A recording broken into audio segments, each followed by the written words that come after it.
నమస్కారం, సిటీవీ న్యూస్కి స్వాగతం. హెడ్లైన్ చూద్దాం.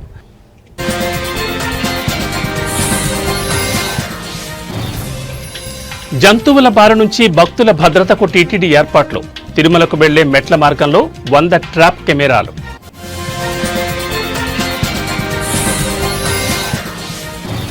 జగన్పై విమర్శలు చేసిన ఏపీ ఉపసభాపతి. జగన్ను చంటి పిల్లాడితో పోల్చిన రఘురామకృష్ణరాజు.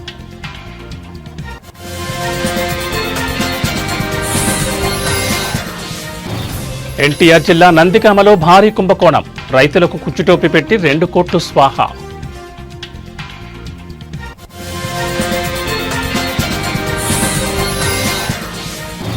రేపు ఎల్లుండి గణేష్ నిమజ్జనాలకు భారీగా ఏర్పాట్లు.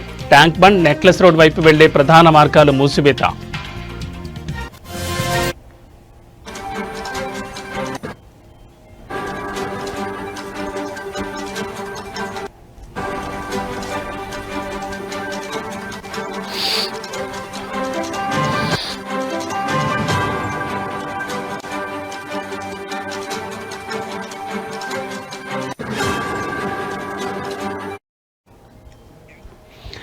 బులెటిన్లో బ్రేకింగ్ న్యూస్ చూస్తున్నాం. శేషాచలం అనగానే అందరికీ గుర్తొచ్చేది ఎర్రచందనం.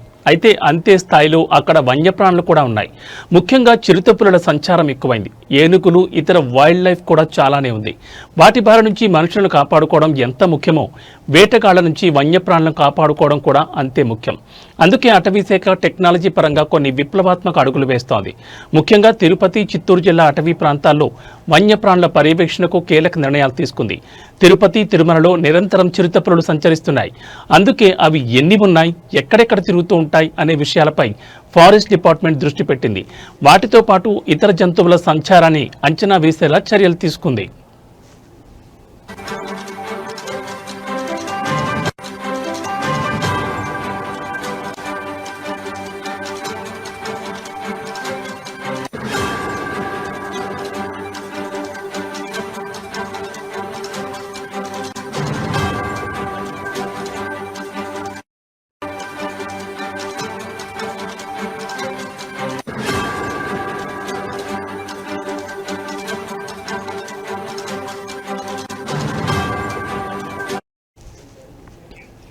అలిపిరి నుంచి తిరుమలకు వెళ్లే మెట్ల మార్గంలో 100 ట్రాప్ కెమెరాలు ఏర్పాటు చేసింది. ఇందులో 30కి పైగా సోలార్ పవర్ లైవ్ స్ట్రీమింగ్ కెమెరాలు ఉన్నాయి. వాటితో పాటు ఏఐ ఆధారిత పర్యవేక్షణ, ప్రెడిక్టివ్ అనాలిసిస్, డ్రోన్ నిఘా లాంటి వ్యవస్థను ఏర్పాటు చేశారు. ఇక ఏర్పాటు చేసిన టెక్నాలజీ సత్ఫలితాలు ఇస్తోంది. శేషాచల అటవీ ప్రాంతం లోపల అటవీ శాఖ చిరుతపులుల సంచారాన్ని గుర్తించింది. కెమెరాలలో ఏనుగులు గుంపు దృశ్యాలు రికార్డయ్యాయి. తిరుపతి, చిత్తూరు, అన్నమయ్య డివిజన్లలో డే అండ్ నైట్ పర్యవేక్షణ, డ్రోన్లు, జీపీఎస్, గూగుల్ మ్యాపింగ్ ద్వారా ఏనుగుల కదలికలు అంచనా వేస్తున్నారు.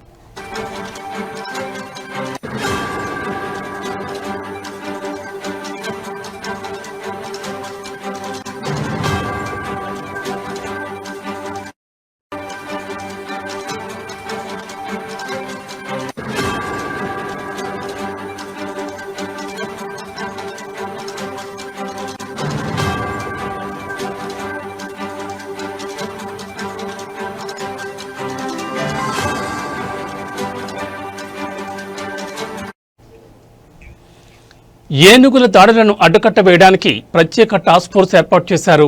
భవిష్యత్తులో స్మార్ట్ ఫెన్సింగ్, SMS హెచ్చరికలు పంపేలా చర్యలు చేపట్టారు. 24 గంటల పర్యవేక్షణ, సెల్ బయోల్యాబ్ ద్వారా ఏనుగుల డేటా సేకరిస్తున్నారు. కమ్యూనికేషన్, హెచ్చరికలు వాట్సాప్, లౌడ్ స్పీకర్ ద్వారా ప్రజలకు చేరవేస్తున్నారు. తాజా లెక్కల ప్రకారం తిరుపతి డివిజన్లో 40కి పైగా ఏనుగులు ఉన్నట్లుగా గుర్తించారు. ట్రాప్ కెమెరాలు, చిరుతపులి వీడియోలు రికార్డ్ అయ్యాయి. డ్రోన్ కెమెరా, ట్రాప్ కెమెరాల్లోనూ ఏనుగులు సంచరిస్తున్న దృశ్యాలు కనిపించాయి.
బులెటిన్లో మరో బ్రేకింగ్ న్యూస్ చూస్తున్నాం.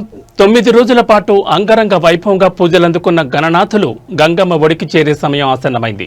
వినాయక చవితి ఉత్సవాల ముగింపు ఘట్టమైన గణేష్ విగ్రహాల నిమజ్జనం సందర్భంగా హైదరాబాద్ మహానగరంలో పోలీసులు సెప్టెంబర్ 6, 7 తేదీల్లో భారీ ట్రాఫిక్ ఆంక్షలు ప్రకటించారు. దాదాపు 28 గంటల పాటు నగరంలోని కీలక మార్గాల్లో వాహనాల రాకపోకలను నియంత్రించనున్నారు. శోభాయాత్ర ప్రశాంతంగా సాఫీగా సాగేందుకు, అదే సమయంలో సాధారణ ప్రజలకు అసౌకర్యం కలగకుండా ఉండేందుకు ఈ చర్యలు తీసుకుంటున్నట్లు నగర పోలీస్ యంత్రాంగం వెల్లడించింది. ఈ సమయంలో నగరవాసులు పోలీసులకు సహకరించి ప్రత్యామ్నాయ మార్గాలను ఎంచుకోవాలని విజ్ఞప్తి చేశారు.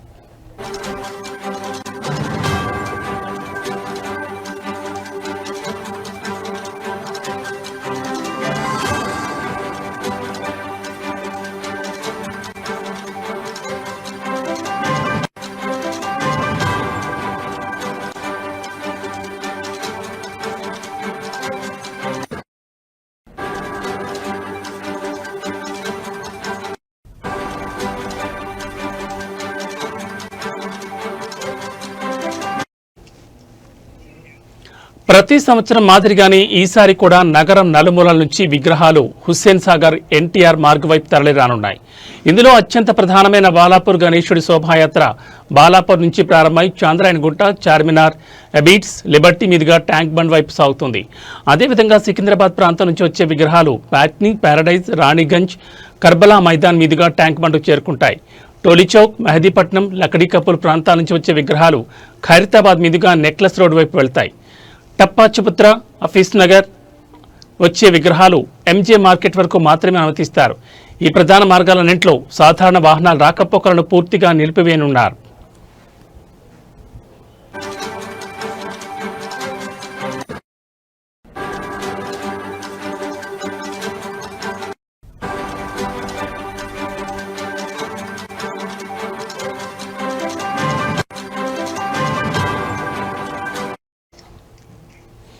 నగరంలోని వివిధ జోన్లలో ట్రాఫిక్ను భారీగా మళ్లించనున్నారు. ముఖ్యంగా సౌత్ ఈస్ట్ జోన్లలో కేశవగిరి, చాంద్రాయణగుట్ట, ముసారాంబాగ్, చెంచల్గూడ ప్రాంతాల నుంచి వచ్చే ట్రాఫిక్ను ఇతర మార్గాల వైపు పంపిస్తారు.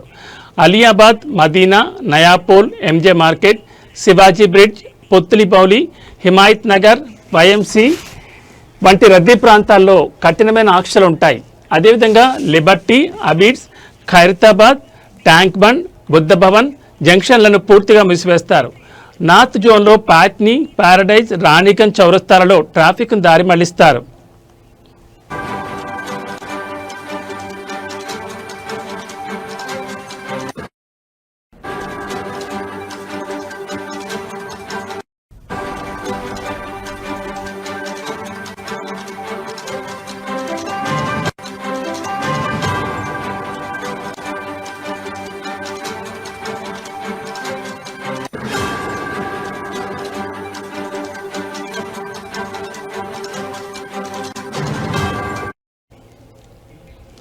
విమానాశ్రయానికి వెళ్లే ప్రయాణికులు ఎలాంటి ఇబ్బందులు పడకుండా పీవీఎన్ఆర్ ఎక్స్ప్రెస్ వే లేదా ఔటర్ రింగ్ రోడ్ మార్గాన్ని మాత్రమే ఉపయోగించాలని పోలీసులు సూచించారు. సికింద్రాబాద్ రైల్వే స్టేషన్కి వెళ్లాలనుకునేవారు బేగంపేట, ప్యారడైజ్ మార్గాన్ని ఎంచుకోవడం సురక్షితం. అంతర్రాష్ట్ర జిల్లా బస్సులను చాదర్ఘాట్ వైపు మళ్లిస్తారు. ఆర్టీసీ బస్సులు సైతం రద్దీ సమయాల్లో మెహదీపట్నం, కుకట్పల్లి, సికింద్రాబాద్, ఉప్పల్, దిల్సుఖ్ నగర్, నారాయణగూడ వరకు మాత్రమే వచ్చి వెళ్లనున్నాయి.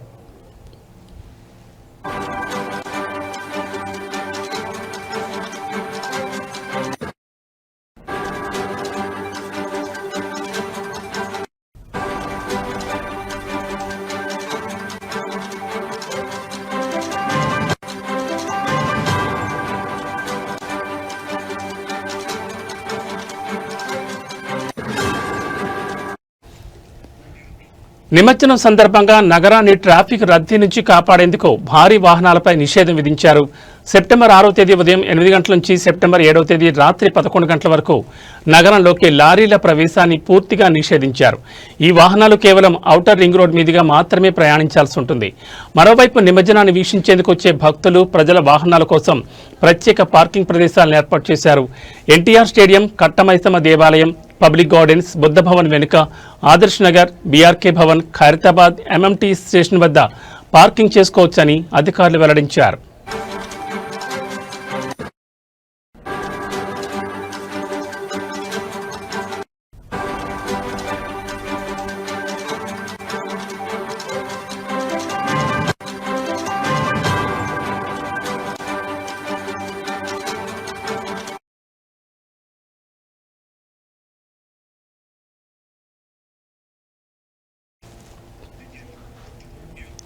ప్రతిపక్ష హోదా కోసం పట్టుబడుతున్న వైఎస్ జగన్మోహన్ రెడ్డిపై ఏపీ శాసనసభ ఉపసభాపతి రఘురామకృష్ణరాజు తీవ్ర వ్యాఖ్యలు చేశారు. జగన్ను చంటిపిల్లాడితో పోలుస్తూ చందమామ కోసం మారం చేస్తున్నట్లుగా వ్యవహరిస్తున్నారని ఎద్దేవా చేశారు.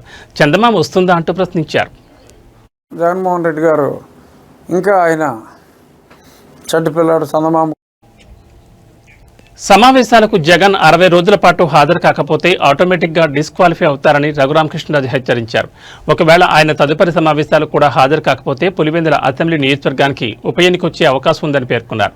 ఎమ్మెల్యేగా ఎన్నికైన వారు ఎవరైనా శాసనసభ సమావేశాలను బహిష్కరిస్తే ఆ పదవికి అర్హత లేనట్లే భావించాలని ఆయన స్పష్టం చేశారు. వచ్చినా సరే కేజ్రీవాల్ గారు ఇచ్చారు. అతను రూల్స్ వైలేట్ చేసి ఒక ఛాలెంజ్ లాగా తీసుకోండి పోండి అన్నట్టుగా ఆయన ఇచ్చాడు. అది రూల్కి వ్యతిరేకంగా ఆయన ఇచ్చాడు. ఎవరో ప్రశ్నించలేదు, నడిచిపోయింది. కానీ ఇప్పుడు అది చూపెట్టి మరి 175 వస్తాయని చెప్పని మరి 11 వచ్చిన తర్వాత మళ్ళీ ఎలాగ ప్రజాభిమానం పొందాలి అన్న ఆలోచన లేకుండా మిస్సం సినిమా చూసారా? రమణారెడ్డి గారు మేరీ ప్లీజ్ అంటూ ఉంటాడు సావిత్రి గారిని. అలాగా అన్నిసార్లు ప్రతిపక్ష హోదా ప్లీజ్ అవసరమా? మరి 5 సంవత్సరాలు ముఖ్యమంత్రిగా ఆయన ఇష్టం వచ్చినట్టుగా పరిపాలించిన ఆ వ్యక్తికి ఇది అవసరమా అనేది పునరాలోచించుకోవాలి. ఎనీహౌ మాకు కొన్ని రూల్స్ ఉన్నాయి.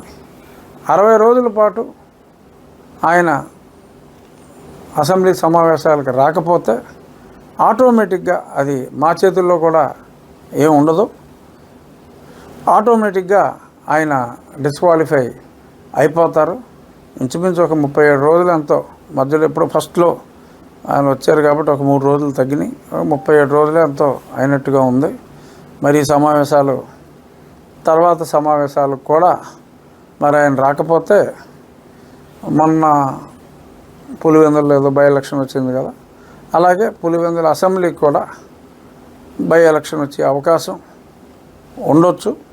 బట్ నా ఉద్దేశం మరి ఆయన ఎందుకంటే ఎమ్మెల్యే అన్న వాళ్ళు ఎవరైనా కూడా శాసనసభ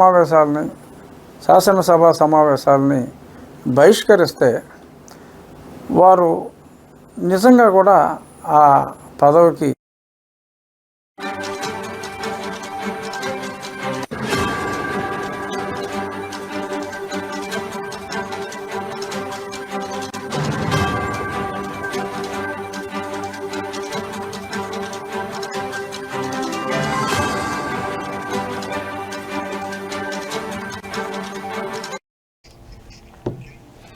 బులెటిన్లో మరో బ్రేకింగ్ న్యూస్ చూస్తున్నాం. ఎన్టీఆర్ జిల్లాలోని నందిగామ మండలం పెద్దవరం సహకార సొసైటీలో భారీ కుంభకోణం వెలుగులోకి వచ్చింది. సొసైటీ కార్యదర్శి గుండం ఎల్లారెడ్డి రైతులను మోసం చేసి సుమారు 2 కోట్లు కాజేశాడనే ఆరోపణలు వెలువడ్డాయి.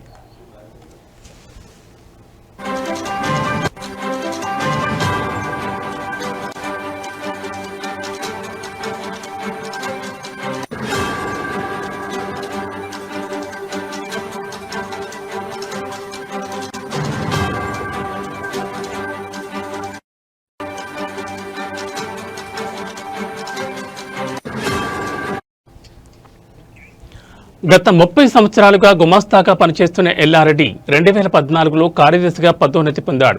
పదవిలో ఉన్నప్పటి నుంచి అతను దొంగ బిల్లులతో రైతులను మోసం చేస్తున్నట్లు విచారణలో తేలింది.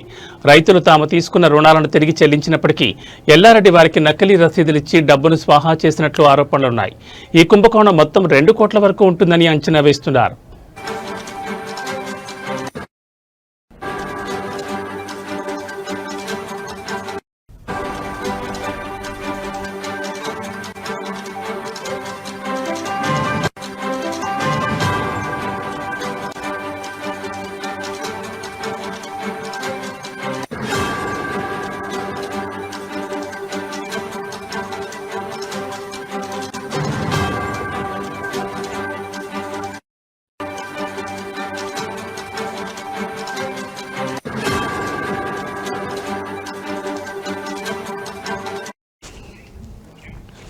ఈ విషయంపై అధికారులు సీరియస్ గా స్పందించారు.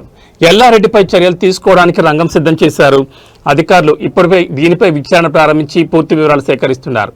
విచారణ పూర్తయిన తర్వాత 1-2 రోజుల్లో ఎల్లారెడ్డిని సస్పెండ్ చేసే అవకాశం ఉందని తెలుస్తోంది. ఈ ఘటనపై రైతులు తీవ్ర ఆగ్రహం వ్యక్తం చేస్తున్నారు.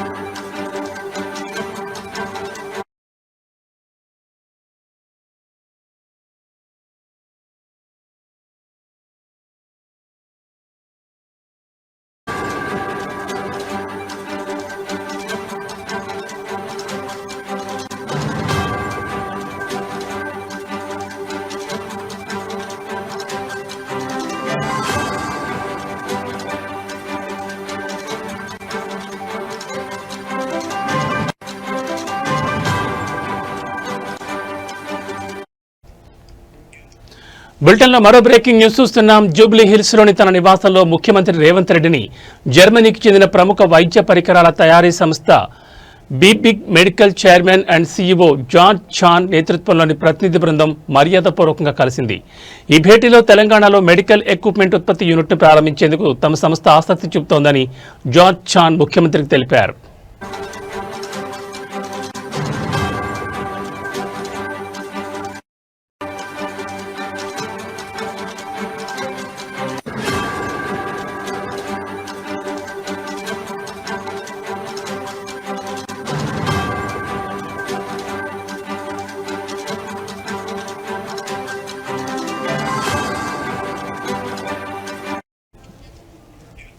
తెలంగాణలో పెట్టుబడులు పెట్టడానికి ముందుకు వచ్చిన జర్మనీ కంపెనీ నిర్ణయాన్ని ముఖ్యమంత్రి రేవంత్ రెడ్డి స్వాగతించారు. రాష్ట్రంలో మెడికల్ ఎక్విప్మెంట్ ఉత్పత్తి యూనిట్ని ఏర్పాటు చేయడానికి అవసరమైన అన్ని రకాల సహకారాన్ని ప్రభుత్వం అందిస్తుందని హామీ ఇచ్చారు. ఈ సందర్భంగా కంపెనీ ప్రతినిధులకు అనువైన స్థలం, ఇతర మౌలిక సదుపాయాలకు సంబంధించిన అంశాలపై అధ్యయనం చేసి ఒక నివేదికను సమర్పించాలని అధికారులను ముఖ్యమంత్రి ఆదేశించారు.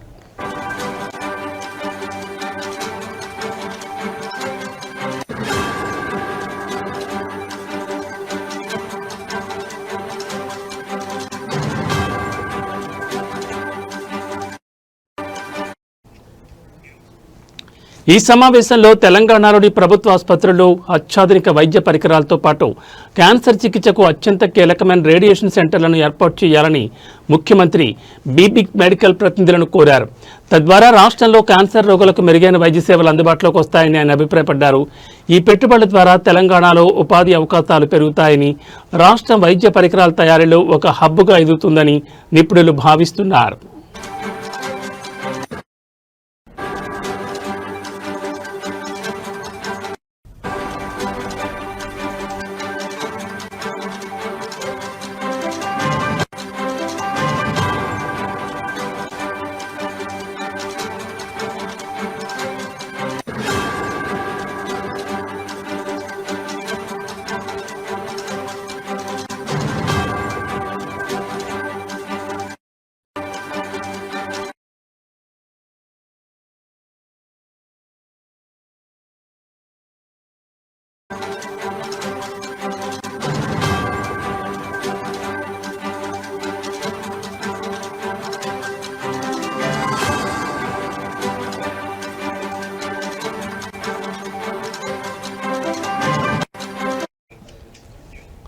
బులెటిన్లో మరో బ్రేకింగ్ న్యూస్ చూస్తున్నాం. బీఆర్ఎస్ అధినేత కేసీఆర్ కు దైవభక్తి ఎక్కువని విషయం తెలిసిందే.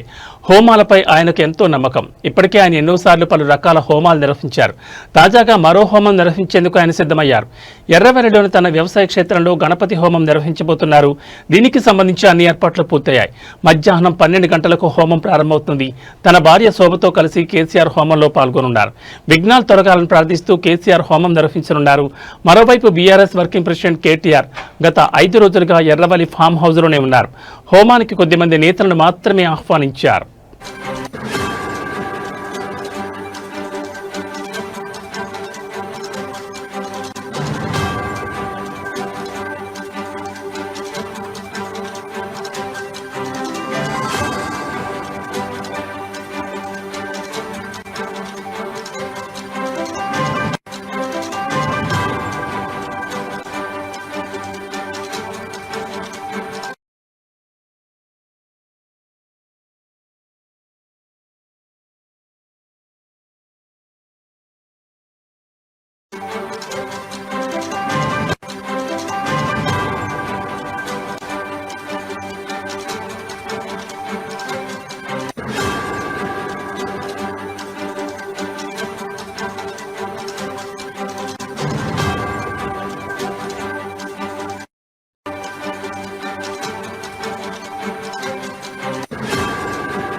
బులెటిన్లో మరో బ్రేకింగ్ న్యూస్ చూస్తున్నాం. మహబూబాబాద్ జిల్లాలో ఆర్టీసీ బస్సుల్లో సీట్ల కోసం మహిళలు కొట్టుకోవడం చూస్తున్నాం. కానీ మహబూబాబాద్ జిల్లా కేంద్రంలో యూరియా బస్తాల కోసం 2 మహిళలు జుట్టు పట్టుకుని కొట్టుకోవడం అందరినీ ఆశ్చర్యపరిచింది.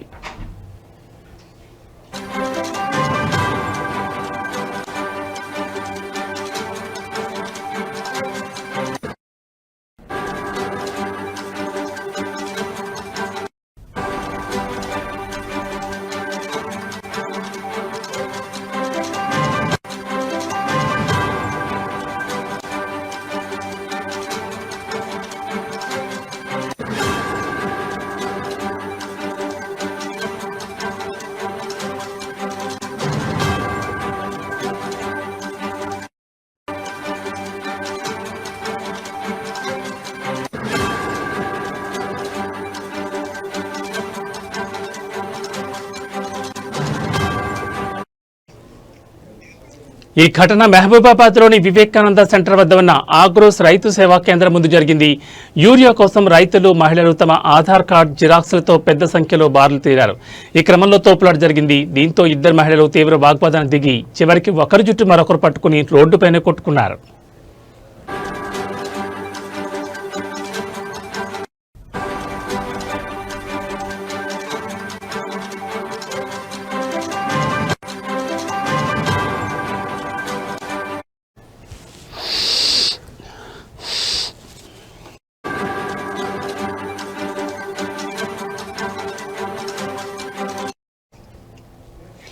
ప్రధాన రహదారిపై వారు పోట్లాడుతూ కొట్టుకోవడం చూసి చుట్టుపక్కల ప్రజలు విస్తుపోయారు. వారిని ఆపేందుకు కొందరు ప్రయత్నించినా వారు ఆగలేదు. చివరికి 2 వ్యక్తులు ధైర్యం చేసి వారిని బలవంతంగా విడదీశారు. ఈ ఘటనకు సంబంధించిన వీడియోలు వాట్సాప్లో బయలుదేరుతున్నాయి. యూరియా సరఫరాలో జాప్యం, సరైన పర్యవేక్షణ లేకపోవడం వల్లే ఇలాంటి పరిస్థితులు తలెత్తున్నాయని స్థానికులు అభిప్రాయపడ్డారు.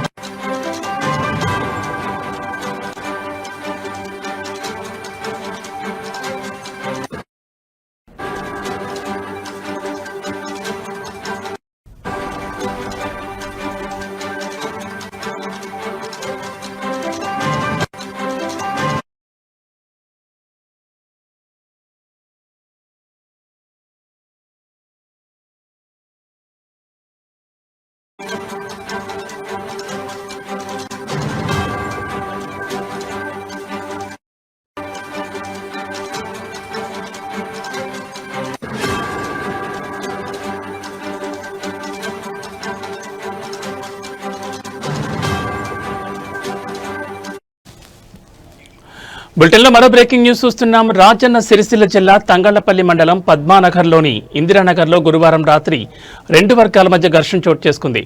ఒక వ్యక్తి కారు వినాయక మండపానికి తగలడంతో ఈ గొడవ ప్రారంభమైంది.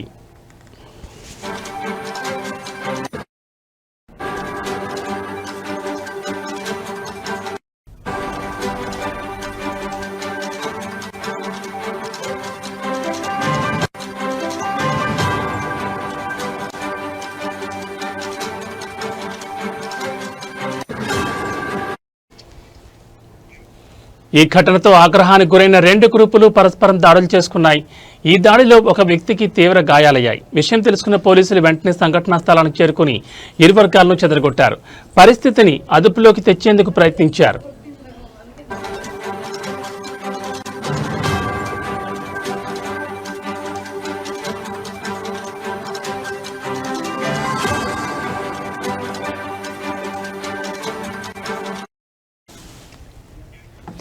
ఈ గొడవకు సంబంధించిన పూర్తి వివరాలపై పోలీసులు దర్యాప్తు చేస్తున్నారు. ఘర్షణకు కారణమైన వారిపై చట్టపరమైన చర్యలు తీసుకుంటామని పోలీసులు చెప్పారు. గ్రామంలో ఎలాంటి అవాంఛనీయ సంఘటనలు జరగకుండా పోలీసులు పర్యవేక్షిస్తున్నారు.